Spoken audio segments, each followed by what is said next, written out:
goes. Yes, Mary, from where you sit at GII, and this will be the first time we're speaking to you since you assumed the topmost office in that place. So congratulations. What have you been thinking since yesterday when you became aware of this? Thank you very much, Samson. Good morning to you and good morning to the team. This is an unfortunate situation. It is shocking. It is seriously sad that at a time when this country is struggling to revive from the disastrous consequences of the near economic failure, which has been attributed to many factors, but not the inefficiencies we have been grappling with, which we believe are the bane of our suffering. We encountered this challenge today. It is a big blot in the fight against corruption for us. The implications are so disastrous, and we say so because if we are saying that, and the two speakers have eloquently spoken to this, that someone is keeping such huge sums of money in their homes, and these monies are personal. And as you correctly indicated from the charge sheet, if you read, I think it is only on the 7th that is mentioned about $3,000 or so belonging to the husband. The rest of the properties which have been cited are said to belong to the Honorable Minister of State. This is sad, particularly because we are speaking of a situation where this government has been the proponent of digitalization, has been the proponent of formalizing the economy, of ensuring that money is not out there to promote too much spending and its economic implications in the fiscal space. One of them being the inflation, which is so huge, we are all affected by.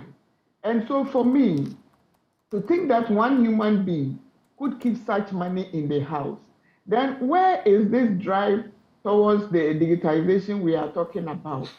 And I bring in one of the critical elements of the banking crisis. It is this same government under which she serves that decided that some banks were not doing well and they went down.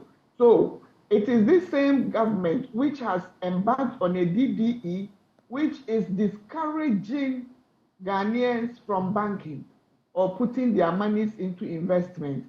So if a leading member of this same government is keeping $1 million in her house, and as eloquently spoken to by Prof. and Sam George, this was not even noticed. So meaning there is a lot more cash where it came from. And for these households to be aware of that means they had seen, or they have, through their cleaning, they have seen that this is so much. If they pick some, nobody would notice. And so they continue to indulge. And now some of them have made themselves so rich. And that is not to say that stealing is good. But unfortunately, this household saw an opportunity where there was so much, they thought they could also indulge and then get away with it. And they did, until a stroke of luck on behalf of the minister's husband ensured that they were caught. But critically, we are saying that in our space, this should be seriously attended to. And if you look at our asset declaration, I think it is a beginning point where we can then be talking about whether these monies were genuinely acquired. If they are acquired, they should be in within the purview of Act 550, which speaks to the declaration of assets and liabilities. So it is for us to ask the president, the appointing authority, to do the right thing. Because it has been so disappointing in the past that wherever we have asked, when issues of corruption have come up, we have not seen much action being taken. It is not enough to say you are providing agencies which are fighting corruption with resources, but then the political will to act on instances such as these are not taken seriously. It is not enough for the president to continue to tell us that state institutions are acting while behind the scene strings are being pulled to frustrate processes from occurring. We believe that for the president to redeem his image and then also take off that mantra that has been applied to him for some time now, that he is a clearing agent, we believe this is a time for him to act and act swiftly. Ask this minister to step aside and let the agencies of state take this thing up. I believe the OSP has shown in times past that he can do this and he will do it very well if allowed. And so the president should let this woman step aside immediately. Then it gives opportunity to do a thorough investigation on this.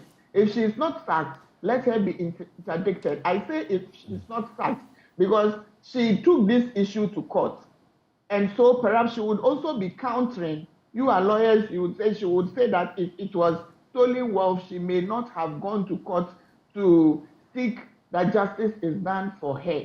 But we are saying that for a public officer, doesn't that suggest to you that to be bold to put this in court suggests that the money may be clean, and so you may have to maybe be hesitant in rushing to pronounce, as it were, judgment that it is stolen money.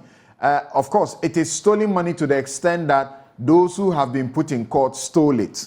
But to her, it's her money.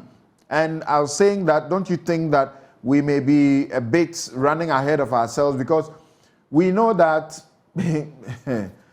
politicians and keeping huge sums of money in their homes, in their boots, and so on, is not a new phenomenon. And I will, in the course of this discussion, I'd like us to go to that extent to check a number of things. That's why I brought these books in the studio here. So shouldn't we be a little, cautious? If somebody can go to court, knowing that the court is not a private place, it's a public place, and that this thing will become public if I go to court, unless you are sure that this is clean money, will you dare do that? Samson, I remember when you started this in your introduction, you mentioned clearly that when these issues are taken to court, because the person's names are mentioned, and for me, there are a lot of people called Awelana and a lot of people called Mary. And so many of us would not even adduce our minds to some of these. And so that is one of the areas that we could be thinking about. And that's why I concede that perhaps she thought she had a case and so she could take it to court. But for us, the critical element in this discussion is that a public officer who is paid a certain amount, which is public information, is able to amass such huge sums of money that is stashed in her home, and there is no trail. That is the critical issue we should be talking about. No trail of this money from anywhere. We know what we haven't gotten there yet, have we?